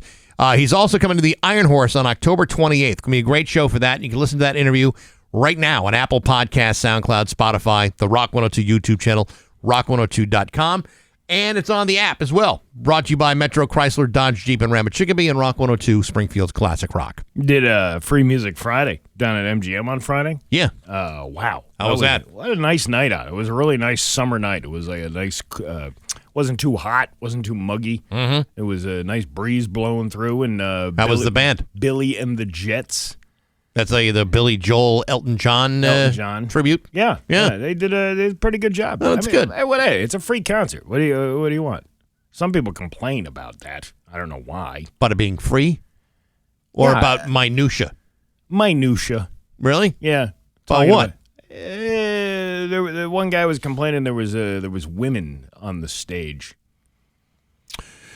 What's wrong with having women on the stage? Billy Joel doesn't have women on the stage, and I'm like, sure he does. He has backup singers. Billy Joel could have done whatever Billy Joel wanted to do. I don't know what people's expectations are of a cover band. When I went to go see Get the Lead Out, which is an awesome, Led Zeppelin cover band, they admit in the middle of the show, listen, we know we have 6 members here. There were only 4 members of Led Zeppelin, but nobody is cool enough to recreate a 4-member band without having to have 2 extra people to match that energy. If you had 4 people trying to be Led Zeppelin, you'd be saying, what a Led Zeppelin ripoff this is. All of these guys trying to be Led Zeppelin. Yeah. You got 6 people trying to recreate the music of Led Zeppelin. It's because recreating the music of Led Zeppelin is really hard with only 4 people. Yeah, so I don't understand. I don't know what people are expecting when they go to like a cover band show. Yeah, there was some lady complaining about I went to see that Taylor Swift thing with my daughter. Right. my kid knows it's not the real Taylor Swift. It's just somebody singing the songs, and they dress up like that. It's like going to see a. I mean, would you rather spend like $5,000 a ticket, Well, yeah. or would you rather see this at a Free Music Friday at MGM and still have yourself a damn fine time? Trailer Swift for $40. Get out of here. Yeah, you can't. Please. Well, I don't know if that was her name, but it was. She looked like she came from a trailer. Yeah. See. But the people's expectations of what something should be for a cover band are a little too high. Well, you know what? This is what you get, and it's free. So quit your bitching about it. Yeah. You want to pay for something, then you have the right to perhaps make a couple of critical suggestions. But until that happens, mind your business. Enjoy the show. Oh, I'm sorry. There's ladies on the stage. Were you from East Hampton, sir? I'm sorry. Do you have a problem with women singing or performing on a show on stage? I'm sorry we didn't have the misogynistic Joel out here tonight. Yeah, right. Men only on stage. What's the matter, sir? You only like looking at men on stage? Yeah. What is this? A Thunder from Down Under show? Actually, it wouldn't be a bad combination. Thunder from Down Under and Billy Joel songs. You may be right on. You may be right there somewhere. You may be crazy. Yeah, right. Yeah. We got news next on Rock 102. Here's your 8:33 with Bax and Nagle on Rock 102. It's time for news, and it is brought to you by Gary Rome Hyundai. Technicians get up to a $5,000 sign-in bonus right now. Learn more at GaryRomeHyundai.com/family. Here's local radio icon Steve Nagle. Thanks, Bax. Fire investigators are searching for the cause of a massive blaze in a scrapyard that burned for roughly 16 hours as nearby residents aired concerns about impacts from the thick black smoke that spewed from the blaze. Firefighters cleared the scene around 10:30 a.m. Saturday after extinguishing the last of the smoldering debris. No one was injured, and the fire did not spread beyond the mountain of scrap metal, which ignited Friday evening at Chet's on Page Boulevard. Steve, I believe it's pronounced debris. No, I believe it's debris. No, debris. No, that's cheese. No, that's just debris. The fire broke out at 6:30 p.m. at Chet's Auto Wrecking and Scrap Medical on metal on Page Boulevard and along Rocas Street. The size of the blaze, heavy smoke, and type of materials burning forced the department to call in firefighters from multiple communities. They checked the air quality, cleared the scene, and turned the property over to the owner. The test showed air quality returned to normal after reaching such high levels that people were told to shelter inside and avoid the area. Firefighters fought the flames wearing air packs. The actual damage has been minimal since the blaze was contained to a massive pile of recycling debris, according to Droopy Monty. Oh, no. He mispronounced it again. It's debris. The pile is 60 feet high. That's what he said. The pile is 60 feet high. You know, it really burns my ass. A pile of debris this high. With the pile smoldering Saturday morning, firefighters focused on reaching the burning debris buried in the middle and bottom of the heap so they could extinguish it. Employees from Chet's Auto Wrecking slowly broke up the pile using heavy equipment while firefighters blasted any still burning materials with water. The operation was conducted under the supervision of fire officials to ensure it was safe. Man, what a nasty thing. I told you, I saw it from downtown. I was driving down I-91 and I saw the thick black smoke. Well, you said it. I mean, it could be burning any number of things, like tires. Burning tires, that's a very dark smoke. Oil, fluids, any kind of thing that would be associated with a scrapped car. That's what was going on there. What a mess. It is a mess. But the fire department took care of it. And just because we had thick black smoke burning for 16 hours in the air, everybody's safe. That's what we rely on them for. What, the fire department? Yes, to extinguish fires, no matter what is burning.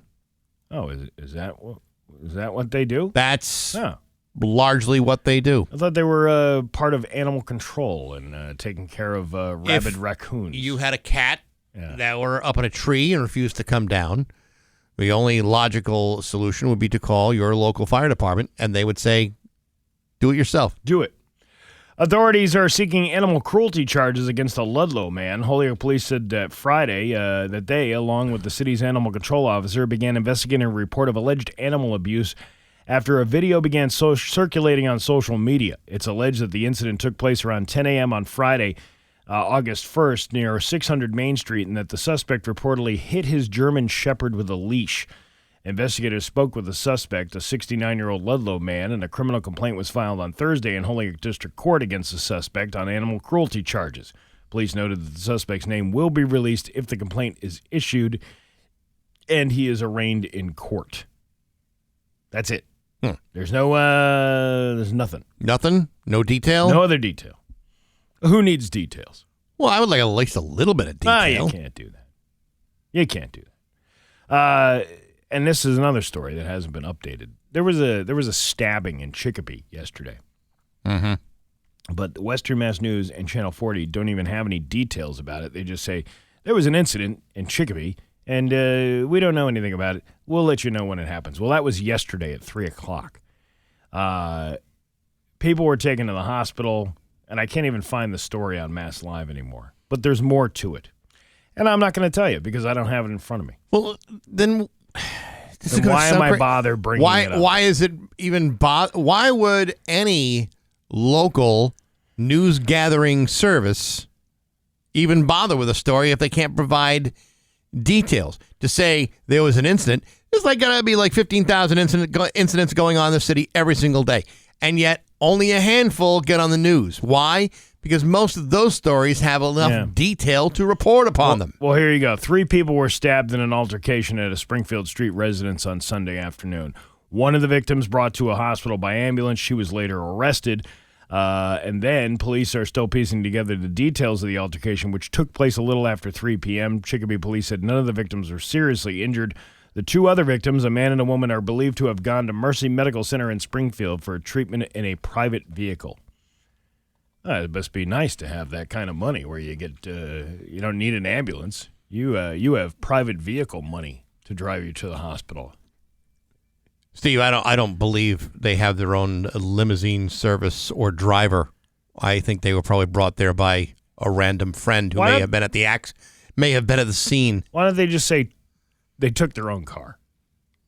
As opposed to say private vehicle, where it makes it sound a little bit bougier than what you're used to. Well, maybe they weren't driving the car. Maybe somebody else was driving the car. Maybe it was somebody else's car. But that's it wasn't say you pressed the little bell and your chauffeur drove the Bentley around the house out of the garage. Well, that's what I'm thinking when somebody says private vehicle. I'm thinking, they sent a car for me.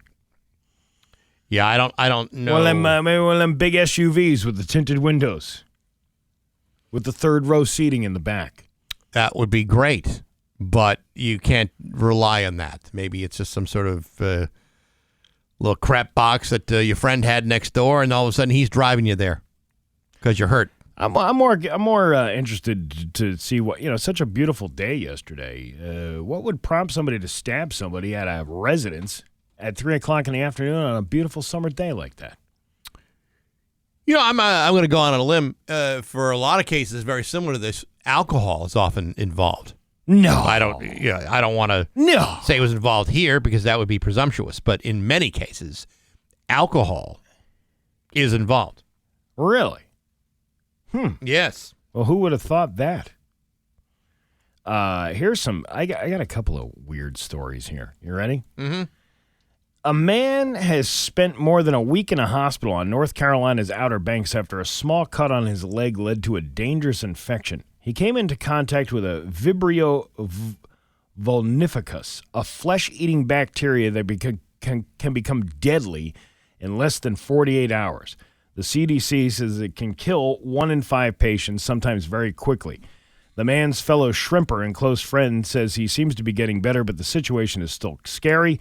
There have been people here that have died from that. They were a little bit older. It's a bacteria in warm, brackish water. It's bad. It makes you think, you got a cut on your hand. You got to be careful, said Mark Mitchum, the patient's friend. Mitchum now wears gloves and sanitizes often to keep the bacteria away. Got to keep doing what you're doing and try to be smart. Climate scientists say warmer water lets Vibrio multiply faster. Well, that should be a nice, if anybody's going on vacation to this particular location of the country, that should make you feel good. Vibrio, huh? Yeah. Sounds gross. Yeah, I'm looking at what it looks like microscopically. I don't know what it does to you, but sounds gross. He urges everyone on the docks to take extra care when they suffer cuts. Yeah, well, I mean, you don't want to let a boo-boo just out there like that. Yeah, but you think about it. It's a guy who's a fisherman. He's a master baiter. Mm-hmm. He gets cuts on his hands. Ooh, dude, do not. I know. Look at pictures of people with the Vibrio. Yeah. Oh, I'll be scarred for days over that. Yeah. Hey, put a Band-Aid on. Something. You want to be really scarred for life? Sure. Residents in Fort Collins, Colorado, have been spotting something unusual while walking in their neighborhoods. Rabbits that appear to have tentacle-like growths on their faces.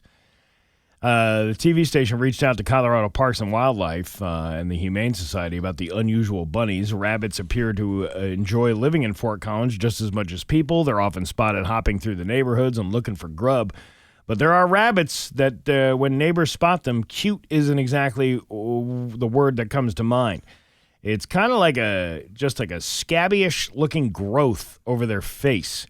One resident who didn't provide her name said a photo of one of the rabbits spotted in Fort Collins was posted on Reddit. Looks like it was black quills or black toothpicks sticking out his mouth. Are you looking at the picture of this too? Yeah. Cute little adorable bunny rabbits? Not adorable. Not adorable. Some feel bad for the tiny neighbors. That if they have plague or if they have something that we can help them with, I hope we can help them. Colorado Parks and Wildlife confirmed that it is a virus, but it's not contagious to other animals. They did say people should leave the animals alone like you would for all wildlife. Why would you go near that? If you saw this in the wild, you'd back up a few steps. Yeah. I know I would. I'd run to the house like a little scaredy cat. Scared little girl. That's what I would do. Go back into the house. Hide under the bed. Make sure that the tentacle bunny doesn't go after me. That's creepy. Nature is absolutely bizarre. Now, does this virus just go away? I mean, what happens with this virus? These poor little bunny rabbits. That's the detail they didn't give. They just said it's a virus that's among the rabbit species. Oh, my God. And you're not going to get it. Bugs Bunny never had this. No, between flesh-eating bacteria and tentacles on rabbits' faces, what is this world coming to? You know what? I don't even know. Mother Nature is like getting back at all of us, and I don't like her attitude at all. Somebody needs to stop her. You know what? This gaslighting from this woman is unbelievable. It's ridiculous. Because on all the time, she's always in a constant narcissistic power struggle that, quite frankly, leaves many of us sitting there deeply wounded for years. It's hot today. Just ask me. I'll tell you the same thing. Yeah. You think it's hot. Yeah. You should put on a sweater because I said so. Yeah. It's 97 degrees. It's hot. This is all your fault. You need a sweater. This is all your fault. This is why we have flesh-eating bacteria. It's because of you. Because you didn't take the proper steps. And here we are. We're stuck. And here we are now with rabbits with things hanging out their faces. What is this world coming to? Again, looks like a scene from Mingles. Between that horse story and the rabbits with the tentacles on their faces, this is describing all the patrons that were at that bar. Listen, Hottie, it's just a cold thaw. Yeah. I swear to God. Do you want to wiggle the worm on my face? Listen, do not be alarmed by all the scabs. The half-price special at Golden Corral only goes until 5. We need to get there soon. It's 4:14. I don't even know where that came from. I don't even know. Your Pioneer Valley forecast today going to be hot. Sandler, would you like to buy me a drink, or should I just drink from your glass? Oh, this thing isn't infectious. Yeah, where can I find the trough?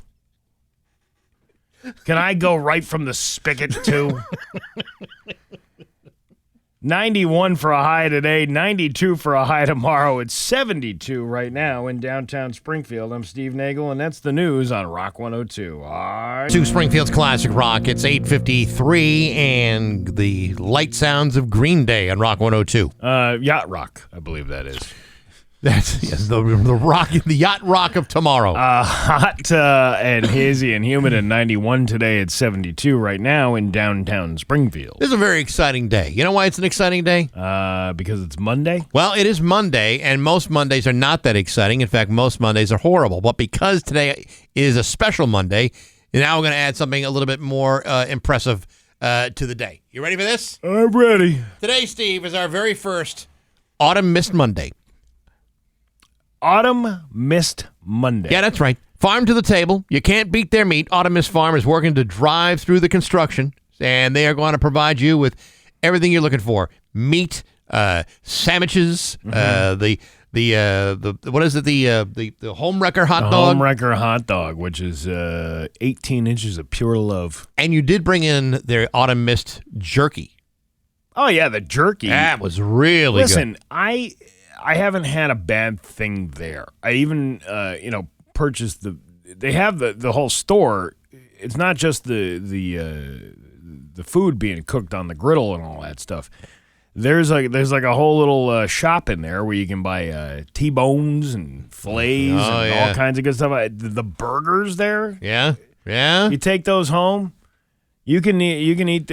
They're so good. They're really good. It's not like that filler crap that they put in there. I'll tell you, I'm looking at the menu on their the website, autumnmistfarm.com. Yeah. I mean, this really looks like my kind of place.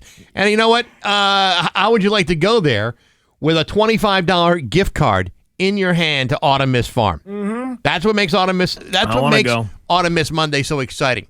$25 at Autumn Mist could get you a whole bunch of grub. Yeah, and there's a traffic issue going on in front of that place. I guess that whole, what is it, North Westfield Street? Yeah.